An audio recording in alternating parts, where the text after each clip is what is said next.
Matapos ang palitan ng blows ni Shin at Toramaru ay ngayon na i-review na natin ang chapter 67 and 68 ng Sakamoto Days ay sa wakas. Masasaksihan na natin ang kasunod na eksena matapos ang bigla ang pagdating at pagsuntok ni Gako kay Toramaru na nagpatalsik talaga nito. Na kung saan sa chapter na ito ay isang pagwawala talaga at matinding bakbakan ng ating matutunghayan. Kaya na may kumapit na kayo, and this is Mr. Meken at huwag na natin patagalin pa. Let's go! Nagsimula ang chapter dito kay Shinaya na ang taong kinokontrol ni Gako na ngayon papalapit na kay Shin. Mapapansin naman ang tunog ng transmission device sa goggles nito. Habang si Toramaru ay makikita naman na napuruhan talaga at wala nang malay. Kaagad namang lumapit si Mafuyu kay Shin. Natanong naman ito kay Shin sa kung sino raw itong lalaki. Nasagot naman ni Shin na sa tingin niya ay isa raw ito sa Special Recommendation Squad. Maya-maya pa ay makikita na parang nag-a-act sa napaka-weird na paraan itong si Shinaya sapagkat kumakain pala ngayon si Gako habang kinokontrol si Shinaya gamit ang VR at ang device na nakakonect dito. Nasabi naman ni Gako na parang na-meet na raw niya itong lalaking kaharap niya ngayon na si Shin, mga kaibigan. Nasabi pa ni Gako na saan nga ba raw niya ulit nakita ang lalaking to? Sinabihan naman ni Kashima si Gako na magseryoso raw ito na dapat i-scout daw ngayon sana sa area at sa test takers itong si Gako. Nasabi naman ni Gako na pero napakahina raw ng mga to. Kaya sinabihan naman siya ni Uzuki na wag daw maging ganyan towards sa mga test takers kasi ang mga tao raw talaga ang bumubuo sa isang organisasyon. Nasabi naman ni Gako na yes boss. Sinabihan din siya ni Kashima na mag-pay attention daw sa kanyang ginagawa. Tanong naman ni Gako na ayos. So ito pala ang VR? Na ito na raw ang era ng pagre-remote killing. Maya-maya pa may napansin naman si Gako na sabing Mr. Kashima. Sa tingin daw niya ay sira itong gloves na suot-suot niya kasi hindi raw siya ngayon nakakakilos. Nasabi naman ni Kashima na ibaba mo yung goggles mo. In which ay ayon naman kay Gako na pwede bang ikaw na lang muna ang gumawa niyan kasi hindi raw talaga siya makagalaw. In which ay dito na ulit ipinasuot ni Kashima ang VR. Nabalik dito sa kanyang POV gamit ang katawan ni Shinaya, makikita na nilapitan na siya ng mga test admin. Nasabi rito ni Usame na tignan natin, test taker number 208, Shinawa. Sabi naman ni Ato na Shinaya po, hindi Shinawa. Makikita naman si Mafuyu na nagsasalita na sabing pang-violate ng rules. Hindi man lang daw nakakita ng laban talaga itong si Shinaya. Matapos niya na inawat naman si Shinaya ng dalawa pang test admin. Nasabi pa ni Usame na disqualified na raw si Shinaya. Kasi kung wala na raw kasing tailband ang isang test taker ay ibig sabihin nito ay considered na raw itong patay at nag-fail na sa test. So hindi raw pwede ang mga matatawag nilang zombie. Sapagkat ang nangyari pala ay tinanggal pala noon ni Gako ang tailband kasi naaanoy raw siya nito. Ipinakita rin dito mga kaibigan na may inatake pala si Shinaya / Gako ng mga test takers kasi sabi rito ni Usame na nakita raw nila kanina ang 4 pa na katawan ng mga test takers sa kagubatan. Kaya tinanong niya si Shinaya kung siya ba raw ang may gawa nito. In which ay dito naman tinake down si Shinaya ng isang test admin na sabing alam mo ba kung ano ang fundamental quality talaga ng isang magaling na assassin? Na ang pag-ibig at disiplina raw ang qualities na dapat na meron ang isang magaling na assassin. Na hindi raw kailangan ng JCC ng isang taong pumapatay lang bilang katuwaan lamang. Sinabihan din siya ni Ato na dapat ay rumirespeto raw ito sa mga pro kasi nabubuhay daw sila sa paraan ng pag-a-assassinate. Maya-maya pa habang nang si sermon itong mga test admin ay sabi naman ni Gako na tanong naman ni Kashima na ano rong problema. In which ay pangiting sabi naman ni Gako na wala. Ayaw ko lang talaga ng mga school teachers. Balik dito kina Shin ay may kita na pinatayo na si Shinaya ng test admin na naka-shades mga kaibigan. Nasabi pa ni Usame na well, hindi ka naman namin papatayin pero hanggat sa hindi pa raw nagtapos ang test ay ilalagay daw muna nila itong si Shinaya sa state of timeout. Na habang nagpapaliwanag pa si Usame ay bigla na lang na napunta si Shinaya sa likuran ni na Usame at sinakal itong test admin. Isang napakabilis na pagkilos na di man lang nila napansin. Nasabi naman ni Gako na may armas na raw siya at ang kanyang armas na tinutukoy mga kaibigan na itong test admin na sinasakal niya ngayon. Na habang sinasakal niya ito, ay ginamit naman ni Gako ang test admin para atakihin ang iba pang mga admin mga kaibigan. Na kung saan ay nang ginawa niyang weapon na itong test admin na naka-shades ay nagawa naman niyang mahati ang katawan pa ng isang test admin habang ang iba ay napatalsik naman sa kanyang sobrang lakas na atake. Na habang napaatras si Usame ay binigyan naman niya ng order ang kanyang isang kasamahan natirahin na si Shinaya. Subalit napansin naman ito ni Gako na kung saan ay ginawa niya lang namang panangga ang test admin mula sa isang sniper attack pala. At may kita na sa ulo tumama ang atake ng sniper mga kaibigan. Na sabi naman ng sniper na nasa isang distance na magaling daw ang batang yon. Na nang titignan na sana nito muli ang scope ay laking gulat niya na napunta na ang test admin na sinakal kanina ni Gako mga kaibigan dito sa kanyang harapan sapagkat itinapon pala ni Gako ang test admin na ito patungo sa sniper na kung saan ay nasa pool talaga ang sniper na yon. Matapos niya na yung matake naman si Ato gamit ang weapon nito na may samot-saring patalim, sabay sabing gaya ng sinabi raw niya kanina ay dapat ay matuturong rumispeto itong si Shinaya. Subalit ang atake ay nagdulot lamang ng kaunting galos dito na matapos yan ay si Gako naman ang kumilos at nagawang mahawakan ng binti ni Ato, sabay inikot-ikot ito ng napakabilis talaga mga kaibigan at itinapon na sa sobrang lakas ay napakalayo ng distance na tinalsikan nitong si Ato na sa bandang huli ay nabunggo ang kanyang ulo sa malaking bato na dumurog sa ulo nito. Pinagpawisan naman sa gulat si Shin at Mafuyo sa ginawang yan ni Shinaya/Gaku. Nasabi ni Shin na hoy, nasisiraan na yata siya. May kita naman si Usame na nakatayo na sabing well, yun na raw ang test. Na wikang iligtas nyo ang sarili nyo. May maganda pa kayong future na naghihintay sa inyo. Kung kaya't kumilos na si Kaji at Mafuyo at sinabihan na nila si Shin na umalis na raw sila. Subalit sinabihan lang sila ni Shin na susunod lang daw siya. Nagtaka naman si Mafuyo sa sinabing ni Shin kung kaya't nilinaw na ni Shin ang kanyang pakay na wikang kung hindi raw kasi siya matututong mag-step up at lalaban ngayon ay hindi niya raw talaga makikita ang kanyang future self mga kaibigan na nasa mas malakas na bersyon. Kung kaya't matapos masabihan ni Shin ay medyo gumalaw naman si Toramaru habang si Mafuyo ay napahinto naman. Kaya na may sinabihan naman ni Usame si Shin na itong si Shin daw ang tipo ng taong mamamatay daw talaga ng maaga. Matapos yan ay mabilis nang kumilos si Gako patungo kina Shin na nang ginamit sana ni Shin ang kanyang ability na makita ang mga predetermined moves ng kanyang target ay bigla namang lumabas ang dugo sa kanyang ilong at nakaramdam siya ng bigat. Nasabi pa sa kanyang isipan na napasobra yata ang paggamit raw niya noon sa kanyang ability sa nakaraang laban. Na matapos yan ay tumalon na si Gako habang si Shin ay di pa rin makakilos. Subalit bigla namang nag-iba ang stance ni Gako dito mga kaibigan sa kanilang headquarters na medyo bumaon talaga ang kanyang mga paa na ikinagulat naman ni Kashima na sabing anong nangyayari. Di naman sumagot si Gako nang makita na ang katawan pala ni Shinaya ay magkasabay na palang inatake ni Toramaru at Mafuyo. Subalit sa kabila ng ataking yan ay brinak lang ito ni Gako gamit ang isang kamay. Nagsalita naman si Toramaru na wag daw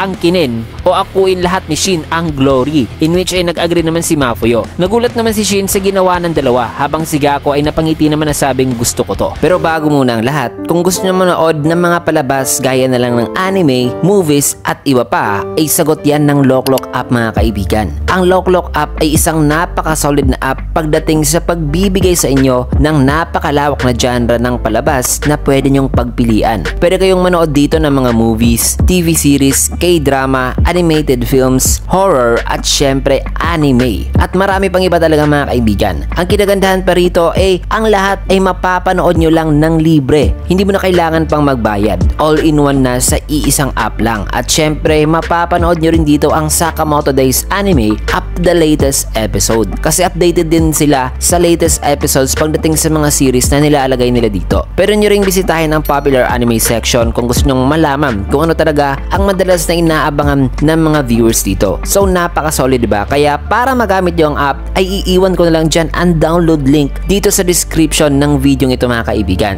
At huwag kayong mag-alala, available po ang app both sa Android and iOS. So feel free to check it out sa description box natin mga kaibigan para ma-download nyo na kaagad. Maraming salamat, ngayon balik na tayo sa video. Maya-maya pa habang patuloy na idinidiin ng dalawa ang kanilang atake, nasabi naman ni Toramaru na yay, teamwork, in which ay sabi naman ni Mafuyo na ano bang pinagsasabi mo? Eh nagsalita naman si Gako na napatawa na wikang may mga challengers daw na dumating. Sabay dito na binitawan ni Gako ang kanyang kamay at naiwasan pa rin ang atake. Mabilis namang pumunta si Mafuyo sa likuran nito habang si Shin ay kumilos na rin. Agaran naman nag-attempt ng sipa si Mafuyo at suntok naman dito kay Shin, subalit magkasabay lang na iniwasan ni Gako ang kanilang atake at hinawakan ang kanilang mga ulo mga kaibigan. Sabay tinake down sila na kung saan ay nauna pa nga ang kanilang mga ulo. Mabilis namang minintay ni Shin ang kanyang balanse na ngayon napamura na nang di pa nga siya nakatayo ng maayos ay sinalubong na naman siya kagad ng isang sipa na nagpatalsik sa kanya. In which ay napasabi naman si Shin sa kanyang isipan na hindi niya raw nababasa ang isipan ni Shinaya habang si Mafuyo ay iniinda naman ang sakit ng atake kanina. Dito naman kay Kaji ay ayon sa kanyang isipan na bigla na lang daw na may nangyaring labanan. Nahuli na raw para sumali pa siya. May kita naman na inoobserbahan niya ngayon mga kaibigan si Shinaya, na kung saan ay may napansin naman si Kaji sa heart rate nitong si Shinaya. Nasabi pa niya na hindi maaari ang lalaking to na sa sitwasyon pa raw na ito ay nagawa ng lalaking to ang bagay na ito, na kung saan ay posibleng tulog daw kasi itong si Shinaya. Maya pa'y may narinig pa si Kaji na ayon sa kanyang naoobserbahan ay ang kanyang narinig mga kaibigan ay isang ingay raw mula sa isang precision equipment na nagmumula raw kay Shinaya. Kaya sabi pa niya na may nangyayari raw talaga dito na something fishy. Pero kung bigla na lang daw niyang sasabihin kina Shin na tulog daw si Shinaya ngayon ay posibleng iisipin daw nila na baliw siya, na kung sakaling mali rin daw siya sa kanyang assumptions ngayon ay nakakahiya raw yun kung ganon ang mangyayari. Matapos yan ay nagpaulan naman ng bala si Toramaru habang si Shin ay kumilos na naman at iniwasan naman ni Gaku ang atake ni Toramaru, subalit may binato naman si Toramaru nang may kita na ang palakol pala nito ang kanyang ibinato kay Shin na ngayon nasa loob nito mga kaibigan at mabilis niyang ginamit para atakihin si Shinaya. Pero naiwasan pa rin ang ataking to. Nasabi naman sa isipan ni Toramaru na kainis, muntik na sana yun. Maya pa'y bigla namang huminto ang pagkilos si Shinaya at ngayon nagiging groggy na ang kanyang stance mga kaibigan. Natanong naman ni Shin na may tumama ba raw ang atake kay Shinaya, na ayon naman kina Toramaru at Mafuyu na baka sila raw ang nakatama. Maya pa'y may kita naman si Shinaya na hawak-hawak na ang ulo nito, sapagkat si Gaku ay kasalukuyan palang nakaupo at hawak-hawak din ang kanyang ulo mga kaibigan. Kaya tanong naman ni Kashima na anong ginagawa mo? Nasagot naman ni Gaku na ngayon tumayo na, nasabing limitado lang daw ang lawak ng kanilang lugar dito. Kaya ay nabunggo raw tuloy ang kanyang ulo sa pader kanina nung iniwasan niyang atake ni Shin. Na dito naman kina Shin ay sabi naman nila na parang sumasayaw daw dito si Shinaya. Break naman kina Gaku na kung saan ay sinabihan naman siya ni Kashima na wag lang pasobraan ang paggamit o pagkontrol sa katawan ni Shinaya. Nasagot naman ni Gaku na okay, pero sino ba raw talaga ang lalaking to na si Shinaya? Sagot naman ni Kashima na isang laborer daw ito na na-hire lang daw nila, na hindi raw naging madali ang paghanap sa kagaya nitong si Shinaya kasi wala raw talagang tao na may sapat na flexibility na kayang i-pull off ang movements ni Gaku. Kaya sabi naman ni Gaku na ang galing, napakaayos naman ng nahanap nyo. Tugon naman ni Kashima na gumamit daw siya ng online ad noon para makakuha raw ng mga applicants. Natanong naman ni Gaku na bakit hindi na lang daw nila gamitin ang online ad para makakuha talaga ng bagong recruits. Kaya sabi naman ni Kashima na importante raw kasi na ma-interview raw talaga nila directly ang mga aplikante. Kasi sinabi raw ng kanilang boss na ang pagkakaroon daw ng mga tauhan ay ang kanila raw pinakamalaking asset. Nasabi naman ni Gaku na okay. So magdi-deal na lang daw siya ngayon ng matinding sakit sa mga test takers at ang nisino man daw na makakapag-survive sa kanyang idudulot ng mga injuries mga kaibigan ay ang siyang i-recruit daw nila. Sabay dito na ulit naganda si Gaku at mabilis na inatake ang tatlo nang magkasabay talaga mga kaibigan na tinamaan sila, na sa sobrang bilis ng atake ay di man lang nila napansin kung ano ang nangyari. Maya pa'y nang tatayo na sana si Mafuyu ay tinadyakan naman siya ni Gaku dahil na napabagsak na naman siya. Sabay sinipa ito na nagpatalsik kay Mafuyu sa malayo. May kita naman si Toramaru na nakatayo na sana, subalit bigla namang dumating si Gaku sa likuran nito, na sa paglingon ni Toramaru ay buti na lang na nailigtas pa siya ni Kaji kasama itong si Shin. Napatingin naman si Gaku kay Kaji habang sa isipan naman ni Kaji ay iniisip niya si Mafuyu na ngayon duguan, habang inaalala ang moment na aalis na sana sila noon, pero tinanggihan sila ni Shin kasi gusto ni Shin na maging mas malakas sa pamamagitan ng pakikipaglaban. Na dito ay napamura na lang si Mafuyu at tumayo na. Sabay dumating naman si Kaji at sinabihan si Mafuyu sa kanyang isipan na aalis na raw sila. Subalit tinanggihan siya ni Mafuyu, na ikinagulat naman ni Kaji, na kung saan ay nagsalita naman si Mafuyu na si Shin daw talaga ang kanyang sisisihin dito, na sana ay hindi na lang daw sinabi ni Shin ang mga salitang yun noon. May kita naman na papalapit na si Mafuyu kay Shinaya, kung kaya't napasabi na lang si Kaji sa kanyang isipan na paano raw na lagi raw siyang natatakot na magkamali ng kahit sa maliit lang na mga pagkakamali. Kaya ay naninigas nga raw siya kaagad dahil dyan na ayaw niyang magkamali talaga. Na paano raw na hindi nagdadalawang isip itong sina Mafuyu na harapin talaga ang nakakatakot na kalaban, na paano raw nila nagawa yan. Maya pinagsalita naman si Toramaru na hindi raw makakapunta sa malayo itong si Mafuyu, na ganyan ang kondisyon ng mga paa nito ngayon. Kung kaya't kailangan ba rin itong si Mafuyu ng kaunting tulong. Na matapos niyan ay dito naman sumakay itong si Mafuyu sa rifle axe ni Toramaru, sabay isuning nito mga kaibigan ang kanyang armas dahilan na mabilis na ngayong papaatake si Mafuyu kay Shinaya. Subalit sinadubong lang siya ni Gaku mga kaibigan ng suntok sa mukha, na matapos yan ay may kita na bumagsak na si Toramaru habang si Mafuyu ay napasabi pang kadire ang dumi at tuluyan na nga ring bumagsak. Kaya sabi naman ni Kaji na mga test takers lang daw sila at nabugbog lang daw sila, pero bakit napakaangas daw nilang tignan, na nahihiya raw tuloy siya. Maya pa inilapitan naman siya ni Shin na sabing paumanhin, pero isa akong clairvoyant at naririnig ko ang mga iniisip mo. Dada pa ni Shin na wikang makinig ka ka. Kung mahihiya ka lang din naman, di ba mas bubuti lang daw ang pakiramdam nitong si Kaji sa kanyang sarili kung gagawin daw nito ang iniisip nito. Kung kaya't binaligtad na ni Kaji ang kanyang cap na sabing, sana nga. Sabay sinabihan na niya si Shin na may idea ako. Pwede mo ba akong sundan? Na nang nasabi ni Kaji ay magkasabay naman na napasabi si Gaku at Shin sa kanilang isipan, nuwikang sinabi bro talaga ni Kaji na sundan siya. So sasali na si Kaji mga kaibigan sa bakbakan at sa round 2 ng pagwawala nitong si Gaku, na kung saan ay silang dalawa na lang ni Shin ang natitirang fighter na haharap kay Gaku. So isang matinding bakbakan na naman at strategic battle ang ating matutunghayan mga kaibigan, kasi sa susunod ay ibubuhos na nila ang kanilang natitirang lakas para talunin talaga si Shinaya/Gaku. Kasi dito muna natin tatapusin ang video sa last panel na ito. Kaya naman kung nagustuhan yung video ay can I get a like, comment, follow, subscribe na rin for more videos like this. Maraming salamat and see you guys again on my next